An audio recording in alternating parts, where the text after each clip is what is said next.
ଜ୍ୱରରେ ପଡ଼ିଛନ୍ତି ମହାପ୍ରଭୁ, ଚାଲିଛି ସେବା ଶୁଶ୍ରୂଷା। ମହାପ୍ରଭୁଙ୍କ ମନ ଜାଣି ଗୁପ୍ତ ସେବା ଦେଉଛନ୍ତି ଦଇତାପତି ସେବକ। ଏଥିସହ ଶ୍ରୀମନ୍ଦିରରେ ଆରମ୍ଭ ହୋଇଛି ଶ୍ରୀ ବିଗ୍ରହଙ୍କ ଅଣସର ସେବା। 14 ଦିନ ଯାଏଁ ଚାଲିବ ଏହି ସେବା। ସ୍ନାନ ମଣ୍ଡପକୁ ଆସି ଆଉ ରତ୍ନବେଦୀକୁ ନ ଯାଇ ଅଣସର ଗୃହରେ ବିଜେ ହୋଇଛନ୍ତି ଶ୍ରୀ ବିଗ୍ରହ। ଅନ୍ଧକାରାଚ୍ଛନ୍ନ ଗୃହ ଭିତରେ ପ୍ରଦୀପ ଜାଳି ଦିଅଙ୍କ ସେବା ପୂଜା କରୁଛନ୍ତି ସେବକ।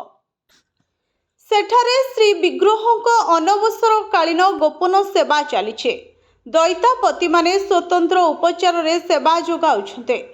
ସାଧାରଣ ମଣିଷକୁ ଜ୍ୱର ହେଲେ ଯେପରି ଔଷଧ ଓ ସେବା ଶୁଶ୍ରୂଷାର ଆବଶ୍ୟକ ପଡ଼େ, ମହାପ୍ରଭୁଙ୍କ କ୍ଷେତ୍ରରେ ମଧ୍ୟ ସେମିତି ଆବଶ୍ୟକ ପଡ଼ିଥାଏ। ମହାପ୍ରଭୁ ଏହି ମାନବ ଲୀଳା କ୍ରମରେ ଚେରମୂଳିରୁ ଔଷଧ ପ୍ରସ୍ତୁତି ଆରମ୍ଭ ହୋଇଯାଇଛି। ଜୟ ବିଜୟ ଦ୍ୱାର ବନ୍ଦ ରହି ପୂଜା ଚାଲୁଛି। ପତି ମହାପାତ୍ର ପଞ୍ଚୋପଚାରରେ ନିରାକାରଙ୍କୁ ପୂଜା କରୁଛନ୍ତି। ଠାକୁରଙ୍କୁ ଅଣସର ପଣା ଅର୍ପଣ କରାଯାଉଛି।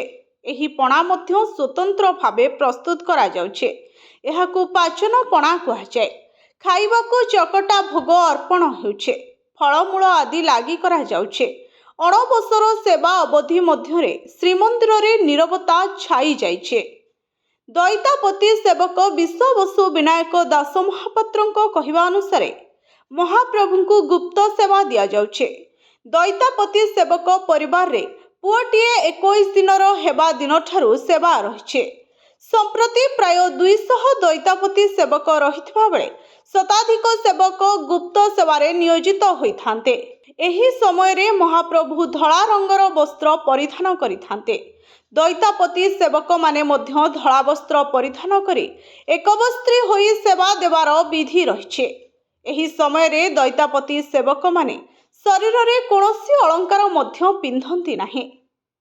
ମହାପ୍ରଭୁଙ୍କୁ ଏହି ସମୟରେ ତୁଳସୀ ଜଟା କିମ୍ବା ରଙ୍ଗ ବେରଙ୍ଗର ଫୁଲ ଲାଗି କରାଯାଏ ନାହିଁ, ବରଂ କେବଳ ତରାଟ, ଟଗର, ଜୁଇ, ମଲ୍ଲି, ସୁଗନ୍ଧରାଜ ଭଳି ଧଳା ଫୁଲମାନ ଲାଗି ହୁଏ। ଏହି ସମୟରେ ମହାପ୍ରଭୁ ଅସୁସ୍ଥ ଥିବା ହେତୁ ଶ୍ରୀମନ୍ଦିର ଭିତରେ ଭଜନ କୀର୍ତ୍ତନ ହୁଏ ନାହିଁ। ଘଣ୍ଟି ଘଣ୍ଟା ବାଜେ ନାହିଁ। ଉଚ୍ଚ ସ୍ୱରରେ କେହି କଥାବାର୍ତ୍ତା ମଧ୍ୟ କରନ୍ତି ନାହିଁ। ଜ୍ୱର ହୋଇଥିବା ବେଳେ ମଣିଷକୁ ଅନାଦି ଖାଇବା ଲାଗି ବାରଣ କରାଯାଇଥାଏ।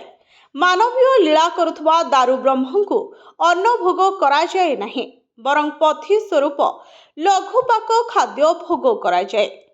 ଆମ୍ବ, ପଣସ, ସପୁରୀ, କମଳା ଆଦି ଫଳମୂଳ ସହ କ୍ଷୀର, ସର ଆଦି ଅର୍ପଣ କରାଯାଇଥାଏ। ପତି ମହାପାତ୍ର ଶୂନ୍ୟକୁ ଚାହିଁ ପଣା ଭୋଗ ସମର୍ପଣ କରିଥାନ୍ତେ। ଅଣସର ସମୟରେ ଶ୍ରୀ ବିଗ୍ରହଙ୍କ ସମସ୍ତ ଅଙ୍ଗ ଭୂଷଙ୍ଗ ଖେଳାଯାଇ ବିଗ୍ରହଙ୍କ ଶରୀରର ଉପଶମ ତଥା ସୁରକ୍ଷା ପାଇଁ ଗୁପ୍ତ ସେବା ଦିଆଯାଏ। ବ୍ୟୁରୋ ରିପୋର୍ଟ, ସ୍ୱର୍ଣ୍ଣ ନ୍ୟୁଜ୍।